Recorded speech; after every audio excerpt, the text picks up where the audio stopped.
আমার মেয়ে আমারে বলে তোমাকে নাকি থ্রেট দিছে কে, যে এই রাষ্ট্রযন্ত্র আসলে কি আদৌ আমার বাঁচায় রাখতে চায় কিনা, এটা কি আসলেই থ্রেট নাকি না কেউ বোগাস, কারণ আমার রক্তের মধ্যে এটা আছে, আমি করবো কি এটা। গতকালকে আমি আমার জীবনের নিরাপত্তা চেয়ে শেরেবাংলানগর থানায় একটি জিডি করি।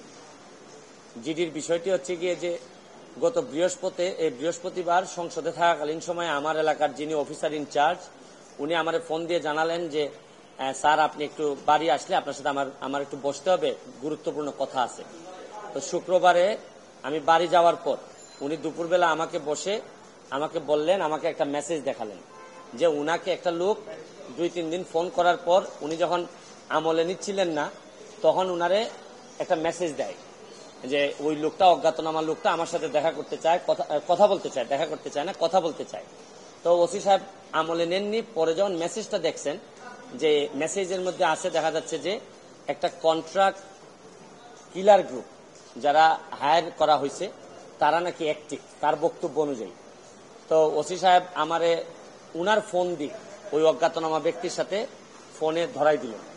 আমি কথা বললাম, কথা বলার পর যে জিনিসটা ওরা জানাইলো আমাদেরকে, ওই অজ্ঞাতনামা ব্যক্তি সে নিজেকে আইডেন্টিফাই করতে চায় না, সে তার অ্যাড্রেস বলতে চায় না। সে বলে যে আমি নিজেও ওই কিলার গ্রুপের মেম্বার ছিলাম, যখন আপনার নামটা আসছে আপনাকে হত্যা করতে হবে, তখন আমি বলছি যে না আমি এটা পারবো না, কারণ উনি ওই লোকটা সিলেটি, সে আমার কাজকর্ম সম্পর্কে জানে, এই জন্য সে কোনোভাবে রাজি হয় নাই। তখন সে বলছে যে আমার বিষয়টা হচ্ছে গিয়ে, তার বক্তব্য অনুযায়ী আমার বিষয়টা হচ্ছে গিয়ে আমি আপনাকে একটা ওয়ার্নিং দিচ্ছি, আপনি এই 2-3 দিন আপাতত ঘরের বাইরেই যাবেন না। তো এটা শোনার পর আমি নর্মালি এর আগে অনেকবার আমি মৌখিকভাবে বা আমার পিএস এর মাধ্যমে বিভিন্নভাবে আমি থ্রেট পাইছি, এগুলো আমি আমলে নেই না, কারণ এগুলা সামনে বললে একটা প্যানিক তৈরি হইতে পারে, এই জন্য আমি কখনোই সামনে নিয়ে আসি নাই। এইবার যখন আমার এলাকার ওসি সাহেবের মাধ্যমে আসছে তখন আমার কাছে মনে হয়েছে যে মানুষ যখন কখনো কোনো ওসিরে নর্মালি তো কেউ ফোনই দেয় না, তার উপর যখন সে এইরকম একটা মেসেজ দিছে তখন আমার মনে হয়েছে, আমার এখন মনে হয়েছে যে সিরিয়াসলি একটা পটেনশিয়াল থ্রেট, আমার এটা অবশ্যই আমলে নিতে হবে। তো এই জন্য আমি ওই দিন পরের দিন সকালেই আমি ঢাকা চলে আসি, সংসদ ভবনে চলে আসি। এসে আমি এর ভিতরে আমি পুলিশের ঊর্ধ্বতন কর্মকর্তা যারা আছেন তাদের সাথে আমি কথা বলি। তো এরপরে আমি জিডিটা আমি গতকালকে করছি। কিন্তু আমার যে জায়গাটাতে প্রশ্ন হচ্ছে, দেখেন আমি একজন মেম্বার অফ পার্লামেন্ট, পুলিশ যখন আমার এলাকার ওসি সাহেব যখন জানলেন কোন একটা মারফতে যে আমার একটা লাইফ রিস্ক আছে, তখনই কিন্তু উচিত ছিল যে উনি এসপি সাহেবের সাথে আলাপ করবেন, ডিআইজি সাহেবের সাথে আলাপ করবেন, এটা কি আসলেই থ্রেট নাকি না কেউ বোগাস নাকি না কিছু, এটা তো আমার কাছে আসার আগেই এদের তদন্ত করে ফেলা উচিত ছিল। মানে আমাকে জিডি করতে হলো কেন? প্রশ্নটা হচ্ছে গিয়ে যে আমার থ্রেটটা তো আমি জানি না, জানছে প্রথমে ওসি সাহেবের পরে এটা এসপি ডিআইজি উনাদের কাছে যাবে। আমি জানার আগেই ওনারা আমাকে প্রোটেকশন দিবেন, আমাকে পরে জানাবেন যে এই থ্রেটটা যেটা ছিল এটা রিয়েল অথবা ফেক। উনারা আমাকে বলছেন, ওসি সাহেবের যতটুকু ব্রেইনে ধরছে উনি ধরছেন, আমাকে বলছেন, আমাকে জিডি করতে হয়েছে, আর আমার নিরাপত্তা তো এখন আমার নিজেরই দিতে হইতেছে। এখন রাষ্ট্রযন্ত্র, আমি এটা বুঝলাম না যে এই রাষ্ট্রযন্ত্র আসলে কি আদৌ আমার বাঁচায় রাখতে চায় কিনা। কারণ হচ্ছে কি, আমি যাকে জিডি করতেছি পুলিশ ডিপার্টমেন্ট, সেই তো আগে জানছে আমার আগে, সেই তো আমার বলার দরকার ছিল যে সে ব্যক্তি আইডেন্টিফাই করা যায় নাই। পুলিশ মারফত কখনো শুনলাম যে ওনারা নাকি ট্রেকিং করে, কখনো বলছেন যে পাহাড়তলি চট্টগ্রামের, তারপরে কখনো বলতেছেন তার বাড়ি এই বড়লেখা বা সিলেটের কোন জায়গায় যেন। তা আমার বিষয়টা হচ্ছে গিয়ে যে দেখেন, এই দেশে বঙ্গবন্ধু মারা গেছেন, তার পরিবার সবাই মারা গেছে, আমার হবিগঞ্জের শাহ এমএস কিবরিয়া সাহেব মারা গেছেন, আমরা তো কোনো প্রোটেকশনই দিতে পারি নাই। আর আমার বিষয়টা এরকম হয়েছে যে এই পুলিশের ভূমিকা দেখে মনে হইতেছে যে পুলিশ মনে হইতেছে যে একটা অপমৃত্যু রেকর্ড করার জন্য বসে আছে, যে আছে একটা মৃত্যু হয়েছে, নাইলে এই পর্যায়ে যাবে কেন।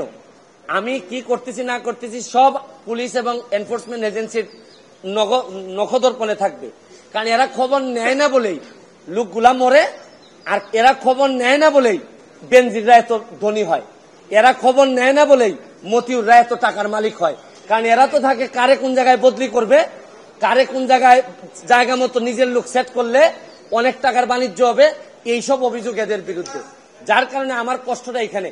আমার এই মরতে কষ্ট নাই, আমার দুইটা কষ্ট, একটা হচ্ছে মরে গেলে আমার এলাকার মানুষের কি হবে, এটা আমাকে কষ্ট দেয়।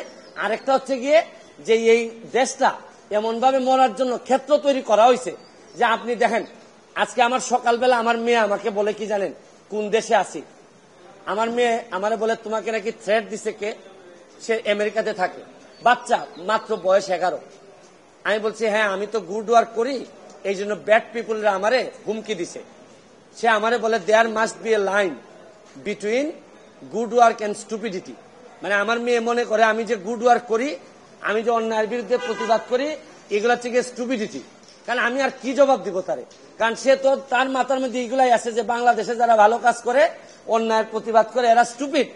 কিন্তু আমার মেয়ে অল্প বয়সী মেয়ে, আমি তো বুঝাইতে পারি না যে আমার জন্ম এই দেশে, এই দেশের মানুষের কল্যাণে আমি কাজ করতে চাই, কারণ আমার রক্তের মধ্যে এটা আছে, আমি করবো কি এটা। যে ধরনের প্রোটেকশন, আমি তো আর আগের ব্যারিস্টার সুমন না, মেম্বার অফ পার্লামেন্ট হিসাবে আপনি না আগের ব্যারিস্টার সুমনকে ফেলে দিলেন, কিন্তু মেম্বার অফ পার্লামেন্ট হিসাবে আমার সিকিউরিটির আগেই আমি যে জিডি করা লাগলো, এটার জন্য দুঃখ প্রকাশ করতেছি। কেন আমি জিডি করবো?